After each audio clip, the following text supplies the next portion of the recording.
2022 earnings conference call. At this time, all participants are in a listen-only mode. A brief question and answer session will follow the formal presentation. If anyone should require operator assistance during the conference, please press star zero on your telephone keypad. As a reminder, this conference is being recorded. It is now my pleasure to introduce your host, Rachel Ulsh from Investor Relations. Please go ahead. Good morning, and thank you for joining us on Oatly's third quarter 2022 earnings conference call webcast. On today's call are Toni Petersson, Chief Executive Officer, and Christian Hanke, Chief Financial Officer. Jean-Christophe Flatin, Global President, and Daniel Ordonez, Chief Operating Officer, will also be available for questions. Before we begin, please remember that during the course of this call, management may make forward-looking statements within the meaning of the Private Securities Litigation Reform Act of 1995, including statements regarding our future results of operations and financial position, industry and business trends, business strategy, market growth, and anticipated cost savings. These statements are based on management's current expectations and beliefs and involve risks and uncertainties that could differ materially from actual events or those described in these forward-looking statements. Please refer to the company's annual report on Form 20-F for the year ended December 31st, 2021, filed with the SEC on April 6, 2022, our report on Form 6-K for the period ended September 30th, 2022, and other reports filed from time to time with the Securities and Exchange Commission for a detailed discussion of the risks that could cause actual results to differ materially from those expressed or implied in any forward-looking statements made today. Please note in today's call, management will refer to certain non-IFRS financial measures, including EBITDA, adjusted EBITDA, and constant currency revenue.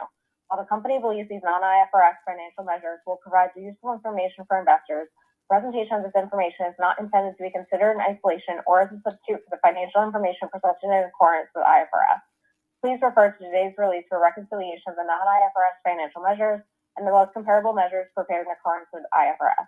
In addition, Oatly has posted a supplemental presentation on its website for reference. And now I'd like to turn the call over to Toni Petersson.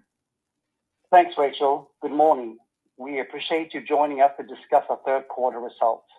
Today, I will provide an update on our business performance, address strategic actions we have taken as an organization, and our future growth opportunities.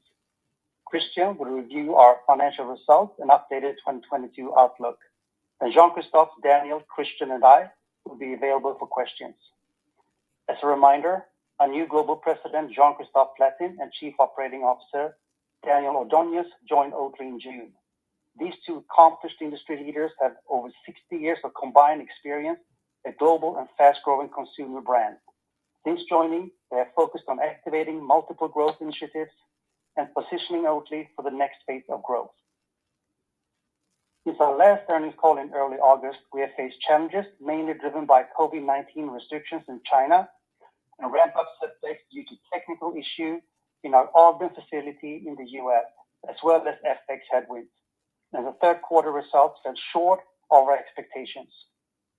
However, we believe these challenges are transitory, and we are encouraged by our current volume growth, underlying consumer demand, and future growth opportunities. In the third quarter, we saw year-over-year sales volume growth of 15% across all regions and continue to see strong category-leading velocities. So global demand remains resilient. Yet, I am disappointed with our ability to translate this third quarter gross profit margin and sequential EBITDA improvement due to our operational execution shortcomings, as well as the worsening macro environment, which I will touch on more shortly. The 2.7% gross margin fell well below our expectations. Past 2 years have taught us the hard way that being a high-growth company in an unprecedented, complex, and volatile environment demands an even sharper allocation of resources and capital. This is why, as shown on slide 5, we have made strategic decisions with immediate action items to achieve 3 goals. First, to prepare for the next phase of continued high growth. Second, to increase the simplicity and agility of the organization.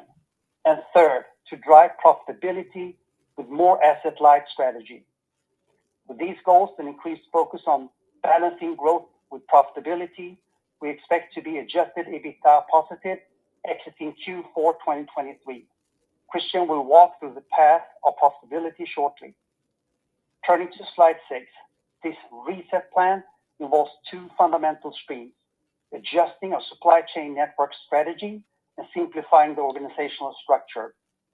Starting with the supply chain network strategy. One of our company's core strengths is our proprietary expertise in oat-based technology, which forms the foundations of our product portfolio. Going forward, we will simplify our supply chain strategy by focusing our investments in our oat-based technology and capacity, which will also reduce the capital intensity of our future facilities. As such, we are actively pursuing and are in discussions with manufacturing partners to create a more hybrid production network across our geographies. We are specifically looking at transitioning the Fort Worth and Peterborough plants to hybrid facilities versus end-to-end.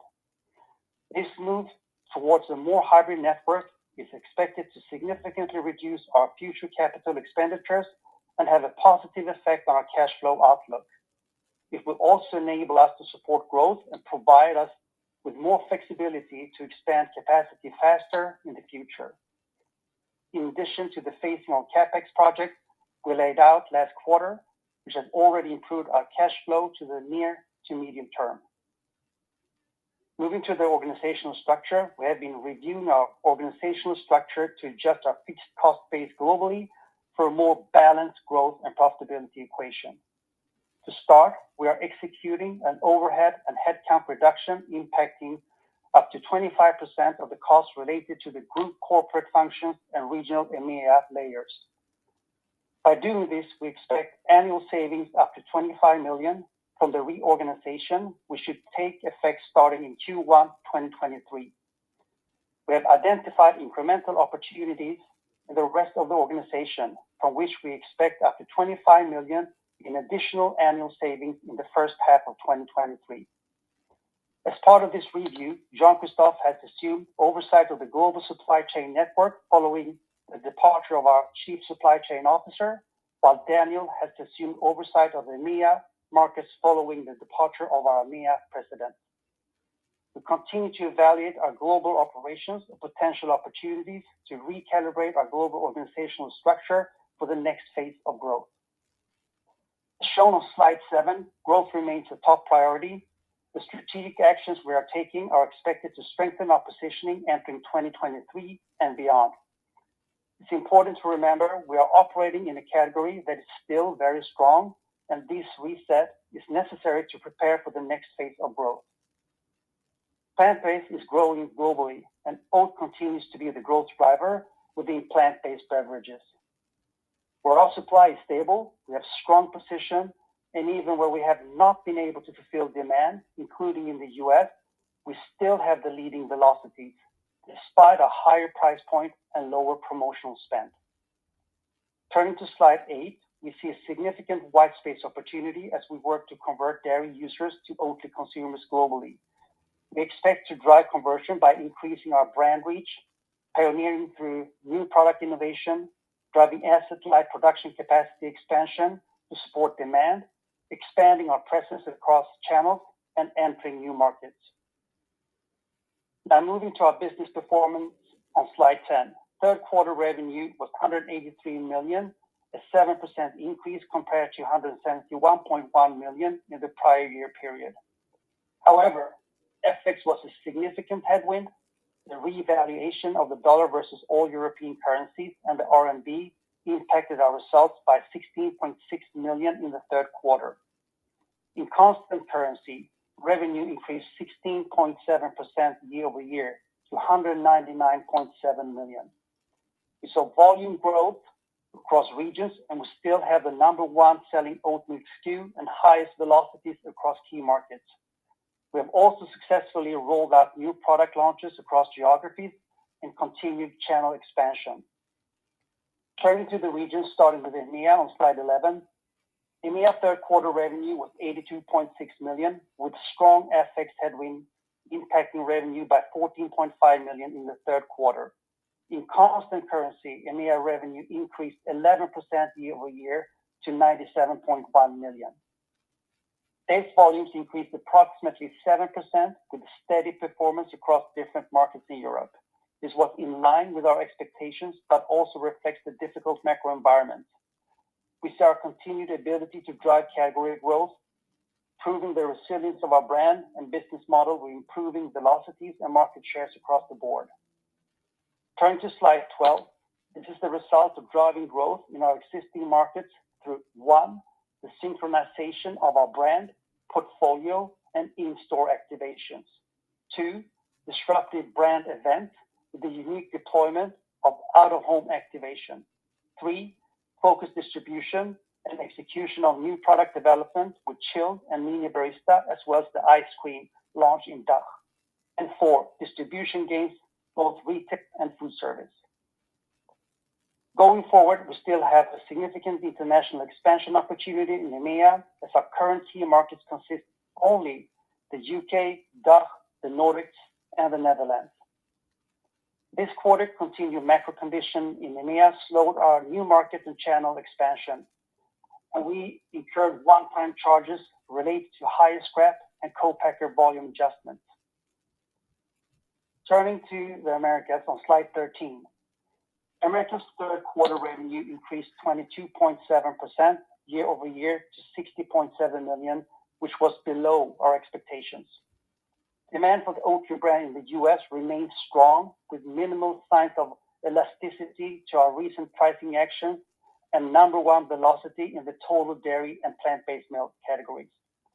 Our ACV is still limited by supply in the U.S. at only 36%, with significant upside once we have supply to meet demand. The increase in third quarter sales was driven by the progress we have been making.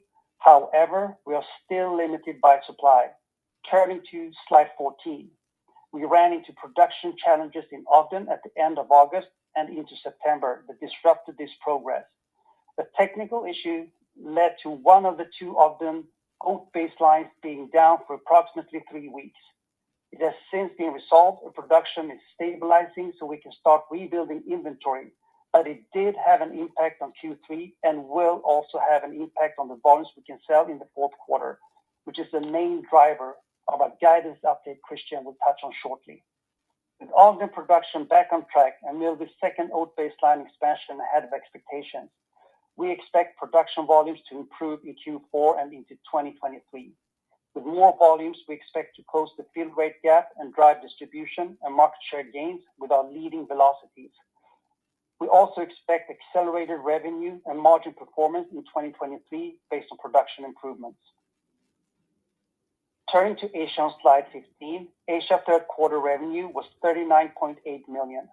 In constant currency, Asia revenue increased 22.5% year over year to $41.9 million, which is below our expectations. We are seeing that zero tolerance COVID policy is having a continued impact in changing consumer behavior. A number of businesses have shortened business hours, consumers are traveling less, and preventive health measures have been tightened with resurgent outbreaks. The restrictions not only had an impact on top-line performance, but also in profitability, which Christian will expand on later in this presentation. Our Asia team has been resilient and will continue to adapt the best we can in this restricted environment, including accelerating our expansion into retail and e-commerce. Retail and e-commerce sales represented 13% and 24% of total Asia sales this quarter, respectively, and continue to be an important growth driver going forward. Turning to slide 16, we continue to see the power of the Oatly brand across Asia. Oatly has been nominated as the Star Top Brand by Yi Magazine for being a leader in the food industry and named as a leading brand by several other outlets. We continue to have the number one plant-based brand on Tmall with 48% market share in the new plant-based category and 24% market share in the overall plant-based category year to date through September. Our innovation is performing well, with Tea Master expected to be in 25,000 stores by the end of Q4. We also recently partnered with Shang Piao Piao Food Company to jointly develop prepackaged plant-based drinks under the Lang Fong Yuan and Oatly brand. We have 2 ready-to-drink co-branded products available today at convenience stores such as Family Mart and e-commerce platforms including Tmall and JD.com. From a production standpoint, in September, our facility in Singapore started producing at fully ramped capacity, and the Ma'anshan facility is continuing to increase production. The localized production will enable us to expand into other international markets across Asia as well. Though COVID-19 weighs heavily on our results for the third quarter and our outlook for the remainder of the year, underlying demand remains strong, and we continue to be excited about the growth opportunities across Asia as these external pressures abate. With that, I would like to turn the call over to Christian to walk through the financials and guidance. Thanks, Tony, and good morning, everyone. It's nice to speak with you today. Turning to the financials on slide 18, revenue for the third quarter of 2022 was $183 million, an increase of $11.9 million or 7% compared to revenue of $171.1 million in the third quarter of 2021.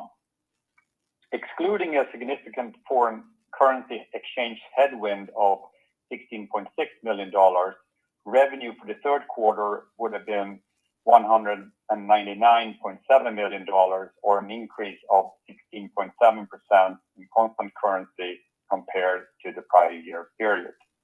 As Tony mentioned, third quarter revenue results were below our expectations, primarily due to production challenges in Ogden and continued market restrictions in Asia due to COVID-19.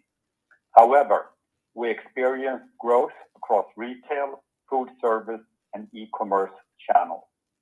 Moving to slide 19, sold volume for the third quarter of 2022 amounted to 126 million liters compared to 110 million liters last year, an increase of 14.5%. We experienced broad-based growth with 7% sales volume growth in EMEA, 17% growth in Americas, and 38% volume growth in Asia. Consolidated net sales per liter was $1.45 in the third quarter of 2022 compared to $1.55 in the third quarter of 2021, mainly driven by foreign exchange and promotional activities in Asia, offset by the pricing actions in Americas and EMEA. As a reminder, our highest regional net sales per liter is typically in Asia, followed by the Americas and then EMEA.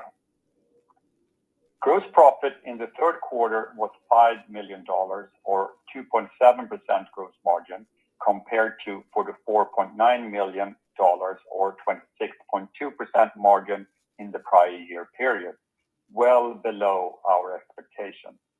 Compared to the second quarter of 2022, gross profit margin of 15.8%, we had a 1,310 basis point sequential margin decline as shown on slide 20. We did not achieve sequential improvement as we had anticipated, primarily due to the mentioned production issues in Americas at our Ogden facility and continued COVID-19 restrictions in Asia. The decline was mainly driven by continued pricing actions of 390 basis points to offset higher cost inflation of 380 basis points. Continued COVID-19 restrictions in Asia resulted in short-term underutilization of our Asian facilities, higher promotional activities, co-packer and inventory positions of 490 basis points, unexpected production challenges at our Ogden facility impacting our margin by 110 basis points, continued macro headwinds in EMEA slowed our new market and channel expansion, which impacted cost of production and resulted in charges related to higher scrap and co-packer volume adjustments of 630 basis points, most of which are expected to be non-recurring, and other items net of approximately 90 basis points. We have seen improvement in October gross margin already, which is what gives us confidence in our ability to achieve higher gross margin in the fourth quarter. The gross profit margin improvement in Q4 2022 and into 2023 is expected to be driven by lapping these transitory, largely macro-related challenges, as well as by a select number of key actions that we are executing on. First, continued pricing actions to combat inflation. Second, driving steady production progress at Ogden and our new Millville oat-based line. Third, optimizing the utilization of our supply chain network, driving cost and production efficiencies. Fourth, expanding our channel footprint and product portfolio in Asia to navigate the COVID-19 uncertainty. And lastly, improving our operational execution with a simplified organizational structure. Some improvements in utilization are already taking place. In Asia, Singapore is now at fully ramped capacity, and in Americas, Millville's oat-based line expansion has commenced commercial runs in November. We expect that the continued and improved ramp-up of our production facilities in the fourth quarter of 2022 should result in improved fixed cost absorption, as well as a better sales mix, and the implementation of pricing actions will drive gross profit margin expansion. Moving to slide 21. Third quarter of 2022 EBITDA loss was $92.2 million compared to an EBITDA loss of $36.5 million in the third quarter of 2021. Adjusted EBITDA loss for the third quarter of 2022 was $82.7 million. The adjusted EBITDA loss was primarily related to the lower gross profit of $39.9 million and to a lesser extent driven by higher employee branding and customer distribution expenses offset by lower consultancy spend and positive impact from foreign exchange rates. In the third quarter, total operating expenses as a percent of revenue increased to 59.7% compared to 57.6% in the second quarter of 2022 due to the lower than expected revenue. We expect operating expenses as a percent of revenue to improve in the fourth quarter as we closely manage costs with the actions Tony mentioned earlier. However, we will not see the full benefit until 2023. Now, focusing on our balance sheet and cash flow. As of September 30, 2022, we had cash and cash equivalents and short-term investments of $120.3 million and total outstanding debt to credit institutions of $4.4 million. We have not drawn any loans under our revolving credit facility of approximately $320 million, excluding the accordion of an additional $76 million. Net cash used in operating activities increased by $66.6 million to $215.2 million for the 9 months ended September 30, 2022, compared to $148.6 million during the prior year period, driven by our higher loss from operations. Capital expenditures were $170.5 million for the 9 months ended September 30, 2022, compared to $186.7 million in the prior year period. CapEx spend was lower than last year due to the phasing of our facility investment. Net cash used in financing activities was $10 million for the 9 months ended September 30, 2022, primarily reflecting the repayment of lease liabilities and repayment of liabilities to credit institutions. Turning to the guidance on slide 22 for fiscal year 2022. We are updating our revenue outlook and now expect revenue of $755 to $775 million based on 2021 exchange rates or constant currency, an increase of 17 to 20% compared to fiscal year 2021.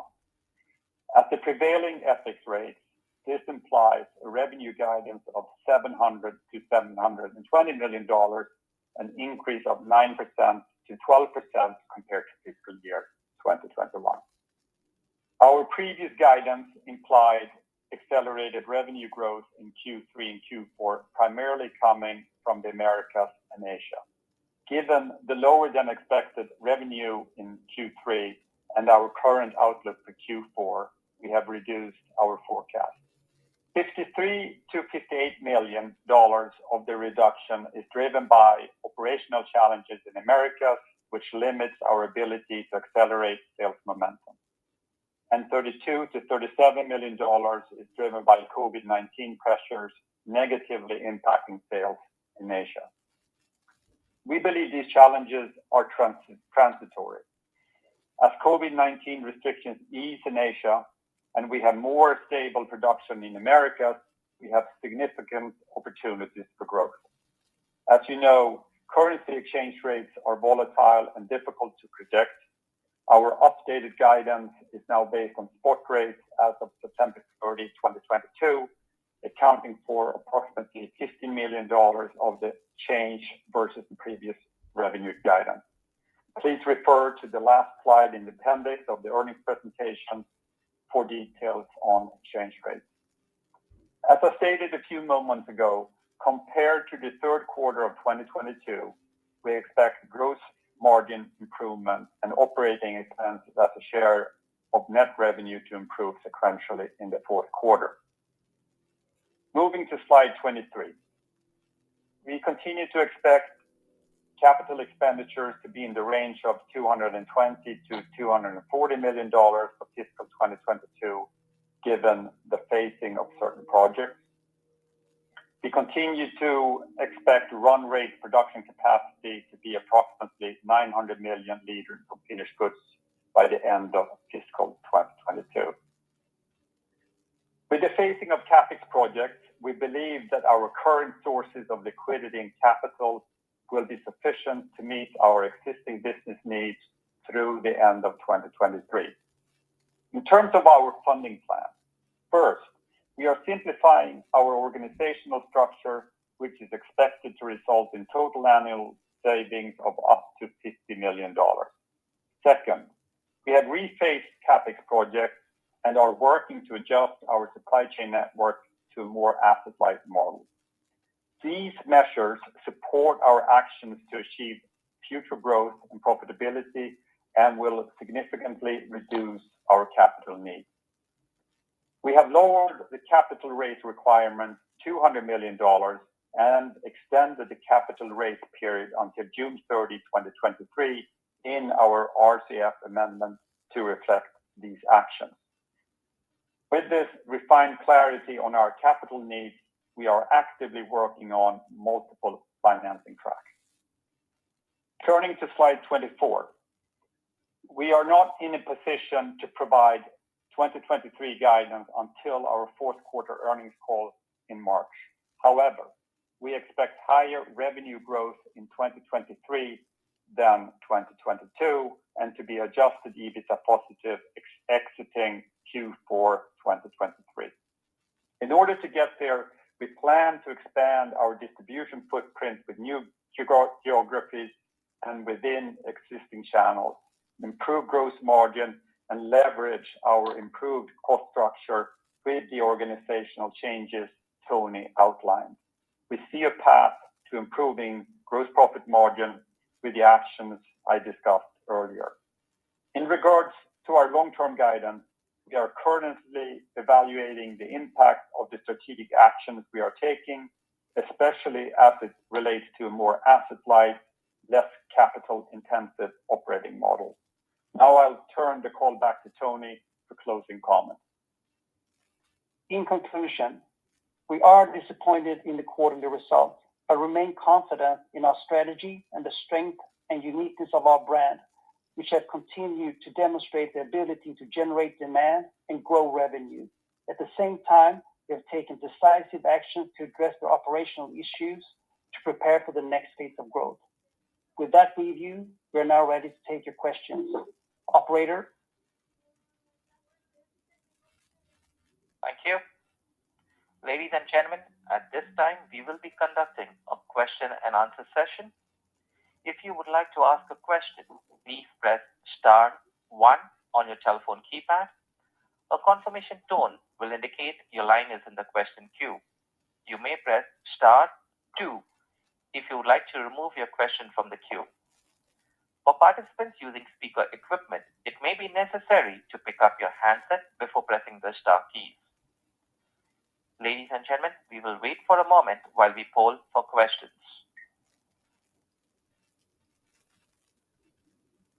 Our first question comes from the line of Andrew Lazar from Barclays. Please go ahead. Great, thanks very much.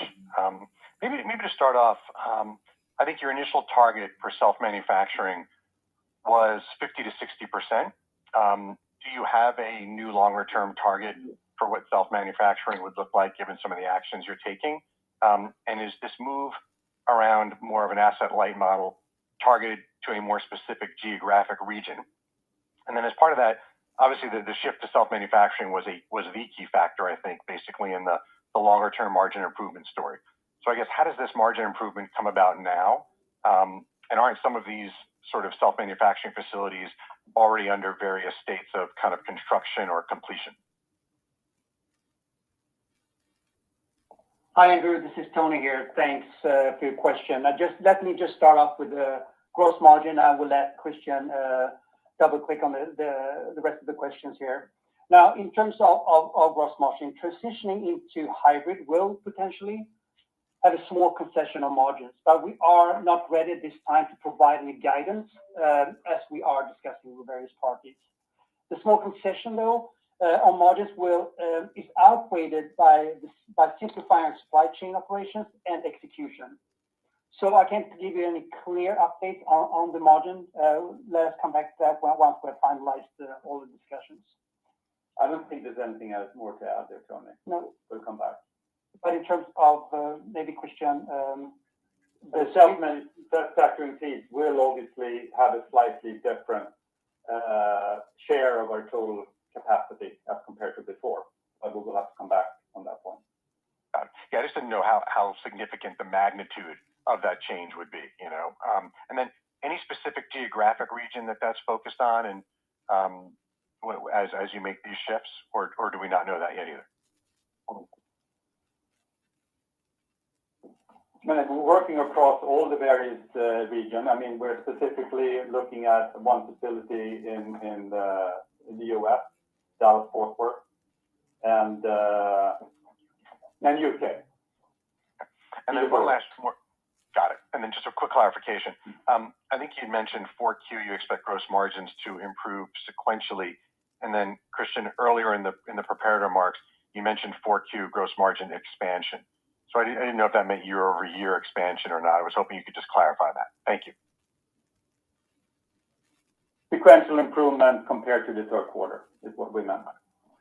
Thank you. Andrew, can I just clarify again, because you mentioned magnitude, what we see is potentially a small concession on the margins. No. Got it. Thank you. Thanks. Thank you. Our next question comes from the line of Ken Goldman from JP Morgan. Please go ahead. Hi, thank you. I wanted to build on Andrew's line of questioning about the pivot toward a more hybrid strategy. Obviously, to his point and your point, there were better economics that you had laid out for the end-to-end manufacturing, but you had also talked about some other tailwinds, right, in terms of having more control over the process. And I think you had mentioned some flexibility to maybe build some value-added processes when you control the entire supply chain. So, I do appreciate the need to conserve cash right now. I do understand that companies can pivot, but I'm just curious how comfortable you are with some of the choices you have to make. I don't want to use the word sacrifices, but choices as you kind of veer away from end to end on a more permanent basis. No, thanks, Ken. I think that's a great question here. So let me just elaborate a little bit here. So we are continuously adapting to our environment, and this is just one example of that. And fundamentally, we will need more capacity to support growth. This gives us flexibility to add capacity faster. There are a number of reasons why we're taking this course, And if you allow me, just let me bring forward three of them. So first of them is resource allocation decision. Now, building, multiple end-to-end factory is just a heavy lift, especially now. Hybrid enabled us to put more focus on our proprietary oat-based production and other value-driving items such as, innovation, branding, sales, etc. So we simplify and remove complexity. Second, the availability of strategic co-packers is easier to find now than before, since we have both scale and growth. So meaning that we have more qualified partners to work with in terms of food safety, quality, and security of supply. Now, because you are hitting on the finance here, we have the liquidity and are confident in our ability to raise capital going forward. But this does not drive the decision. This is a business strategic decision considering the macro environment. We want to drive innovation and sales aggressively and want to be focused about it. So it was difficult to do everything we did before, and it's even harder now, as you know. So we just want to make things easier on ourselves to simplify execution. So I know it was a long answer, but I just wanted to give the color. Nope, that's helpful. Thank you. And then I wanted to ask, the departures of the chief supply chain and EMEA heads. Can you give us a little more color about the circumstances around that? Were these choices made by these individuals? Typically, we'll hear a little more color than just they've departed the company. Well, we are continuously evaluating the skill set, and as we grow, we're a high growth company. The capabilities of both JC, Daniel, and especially combined is really adding a lot of value to the company. And Jean-Christophe has a very solid background in building other companies rapidly, including the complete supply chain network on a global scale. And that is, of course, something that we want to benefit from. And beside that, Jean-Christophe is also overseeing innovation, food science, supply chain, business sustainability, and people and transformation functions. Daniel is focusing on supporting and leading the regional businesses here. But to your point, we are just an organization that is continuously evaluating various skill sets across the organization.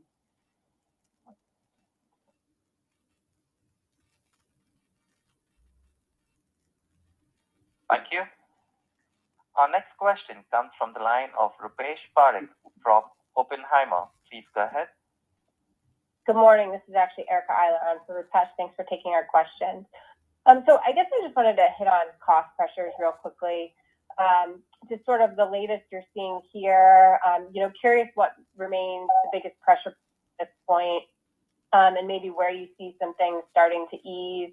And then, along those lines, some of your CPG peers have, given some early reads in terms of what they're expecting next year. If there's any color you can provide there, that would also be helpful. Yeah, in terms of inflationary pressure, what we're expecting in the fourth quarter compared to the third quarter is in terms of COGS, inflation increase of around 3 to 4% across direct materials, conversion costs, electricity, labor. So that's what we're seeing.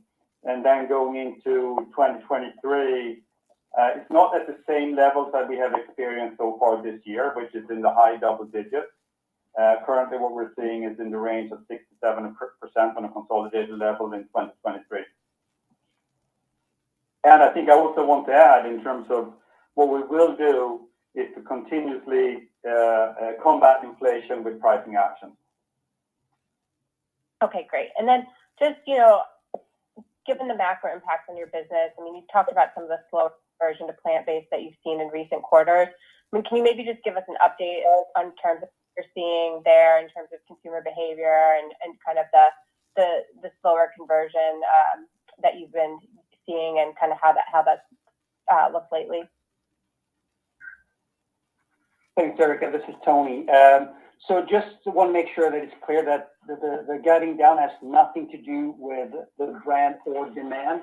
The underlying demand for our product is still strong. We start to see signs of growth in Europe that Daniel can double click on.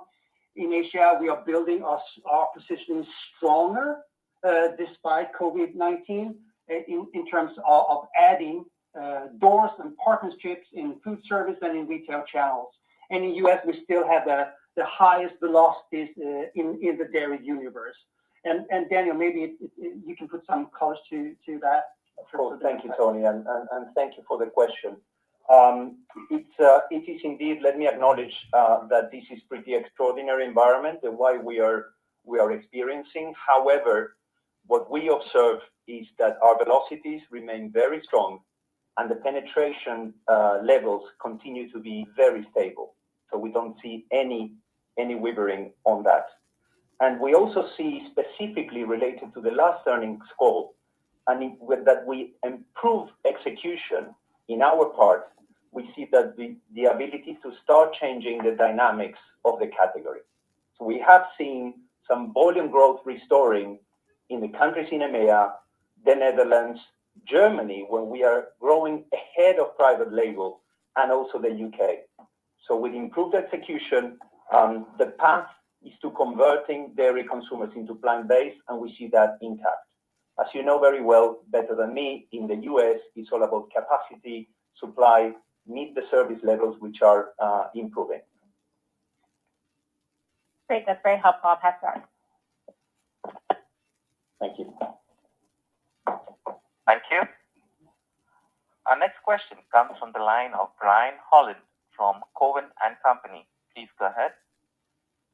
Yeah, thanks. Good morning. I wanted to follow up on Andrew Lazar's question at the top.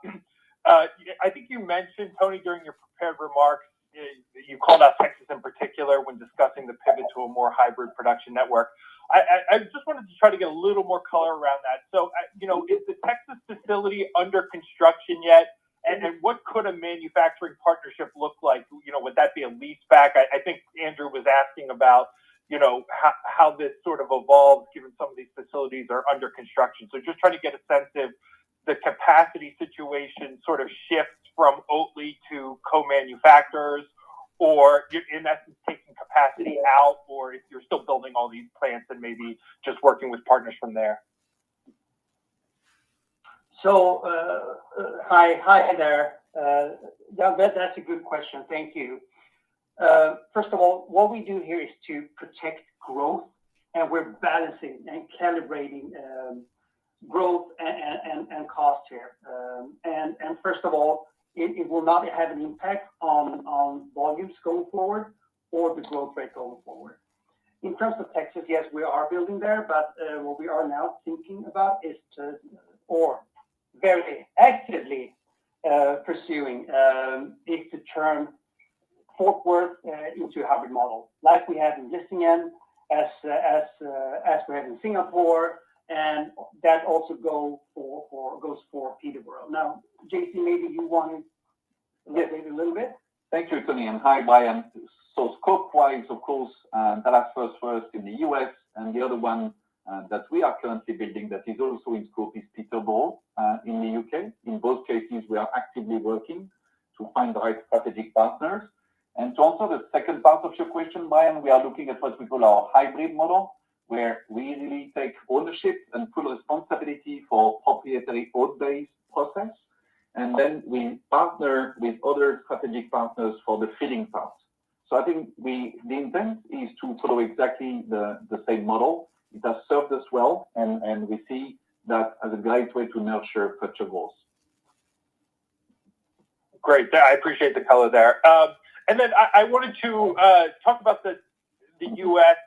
Total distribution points in the track channels appeared to decelerate meaningfully, commensurate with the recent shelf resets. Several of your oat milk competitors accelerated simultaneously. How much of that dynamic that we're seeing is just your inability to supply at this point versus customers now opting to give space to peers who maybe today are in a better position to fill that shelf space? So maybe said another way, is it fair to say you are getting punished by customers at this point, for lack of a better term? I take that, Brian. Daniel here again. Let me add some of the details that you're asking rightfully. Demand and velocities remain very resilient in the U.S., and we don't see any effect, any impact on that. And the best proof of that is the recent market share development, where we see in the last 12 and 4 weeks, we see we're gaining share, despite the service levels issues. So that's exactly, as you said, that's exactly what you're seeing there. The impact on some of the TDPs have to do with the service levels, which we see are improving already. And we look forward to sharing more with you in the next earnings call.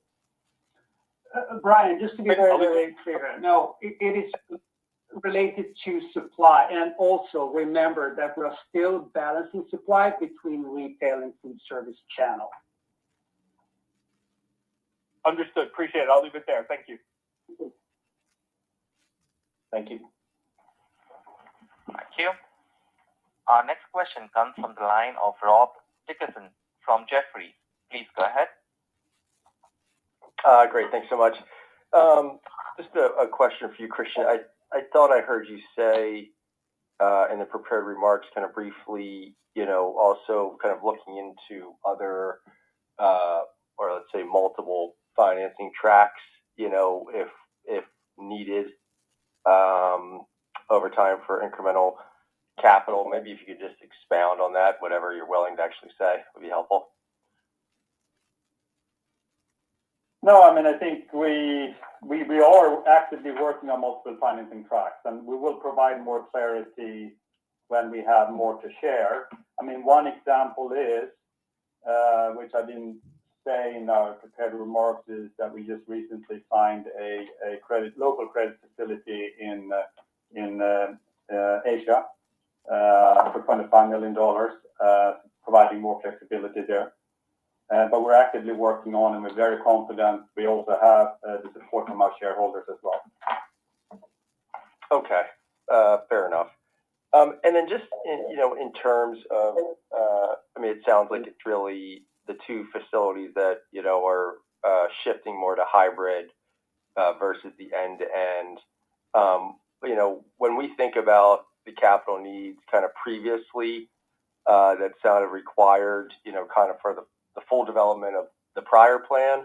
I think at some point you had thrown out a number, approximately, let's say, $400 million or so to complete all the projects in CapEx. Now I look at all the facilities, I know the two that would be shifting, and then I hear you talk about, the savings coming kind of more from, the P&L side.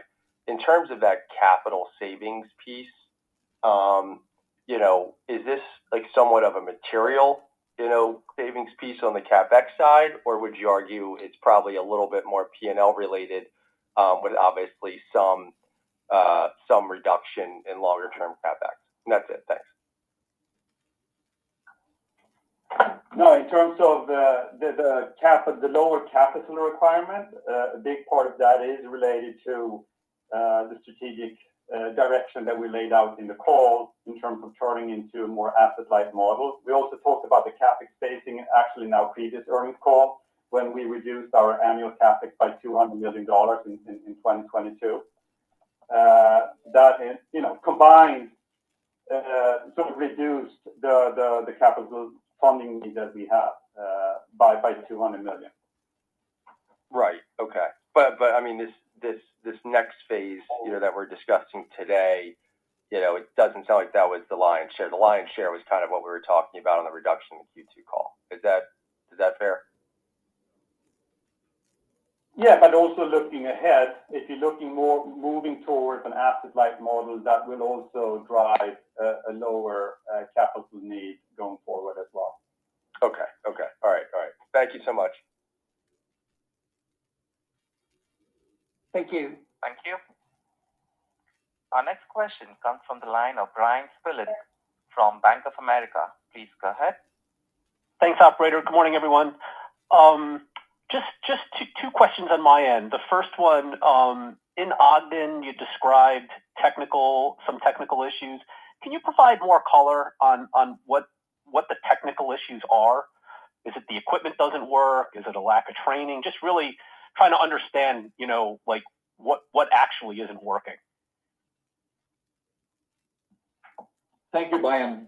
Jean-Christophe, I will take this one. So on Ogden, we need to delineate two different things. One is the continued ramp-up of the factory.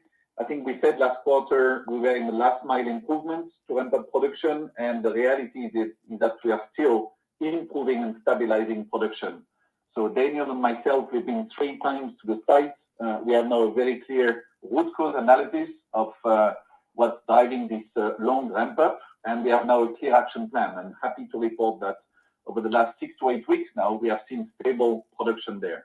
On the other side, what Tony referred to is we had a one-time incident, technical incident in the line at the end of the 3rd week of August that kept one of our 2 oat-based lines still up to mid-September. And because you asked for specificity, what happened is we had an incident with one of our fire suppression systems, which is a safety device that is connected in the pipe between the oat, where we receive oat from our oat tank into the process. It's a safety device that didn't work anymore, and it took us a lot of time to get it replaced, simply because it has an anti-explosive device into that, which means we cannot air freight it, and it has to go through the road. So that's exactly what happened. But the main topic is we continue the ramp up of our production, and we see good stability in the past weeks. Okay, no, that's very helpful. Thank you for the detail. And then I guess maybe to follow up on the earlier question around multiple financing tracks. Tony, have you thought at all? Has Oatly at all explored the potential of just merging with someone who's larger, has more scale? I mean, there's a little bit of like the dog caught the car here. Like you've got the growth, but really, having a difficult time scaling up to sort of service that growth. So, in the range of possibilities, is that something you've considered? And, if not, why? No, it's a good question, and the answer is no. We're not exploring that path. And why? Well, the why is that we have our runway is absolutely massive. And remember one thing, the hurdles that we had experienced are very much related to the macro combined with supporting the high growth that we have. So there's so much more to do, and we have so much confidence in the very decisive strategic actions that we're taking now to prepare this organization and company for growth. And again, we have this underlying demand. Again, no demand issues. We see the opposite. We see velocity strength. We see market share gains. We see us expanding across regions. So the confidence level is high. This has been very much an executional exercise that we need to improve, and we are taking decisive action. So that is the reason. Okay, great. Thanks, Tony. Thanks. Thank you. Thank you. Our next question comes from the line of John Baumgartner from Mizuho. Please go ahead. Good morning. Thanks for the question. Wanted to come back to reorganization and your reductions for operating expenses. Relative to sales, your OPEX is a multiple of your peers with similar levels of revenue. And, I guess a big part of that gap can be explained by infrastructure to support your geographic breadth, and that gets leveraged over time with sales. So, as you've given the business a second look here, what costs have become more discretionary in your view relative to what was maybe previously viewed as more structural in nature? And how do we think about the risk that you're reducing costs excessively or at least prematurely? Thank you.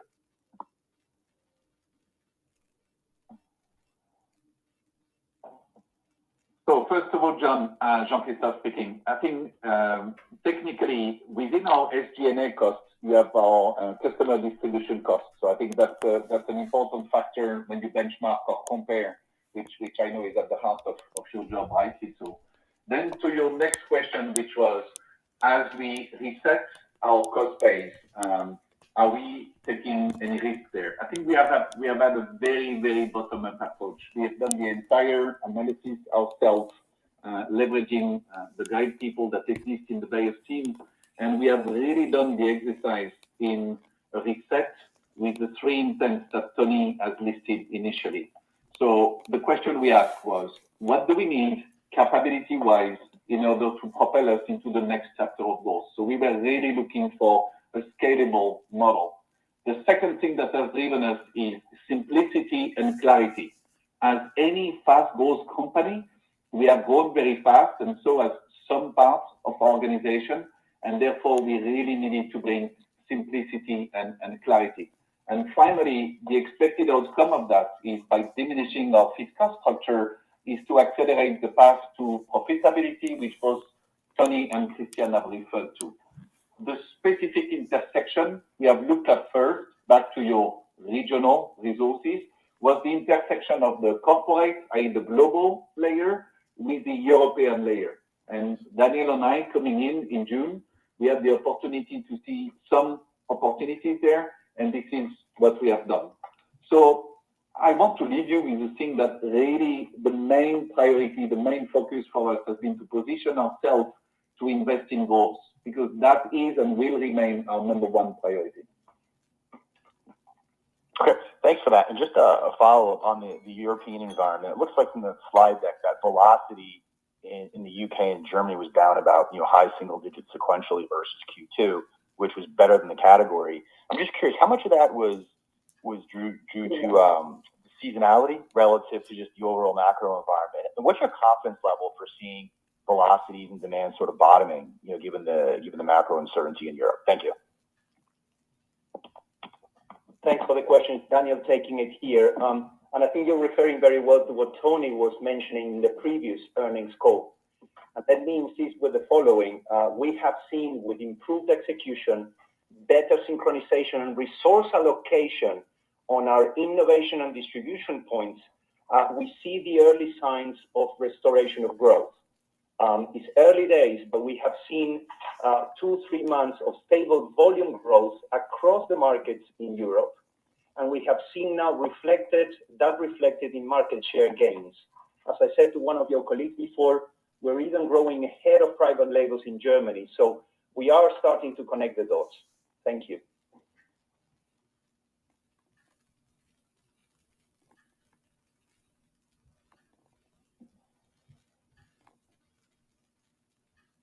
John, any further questions for the management? No, I'm good, thank you. Thank you. Ladies and gentlemen, we have reached the end of the question and answer session. And now I would like to turn the conference to Tony Peterson, CEO, for closing comments.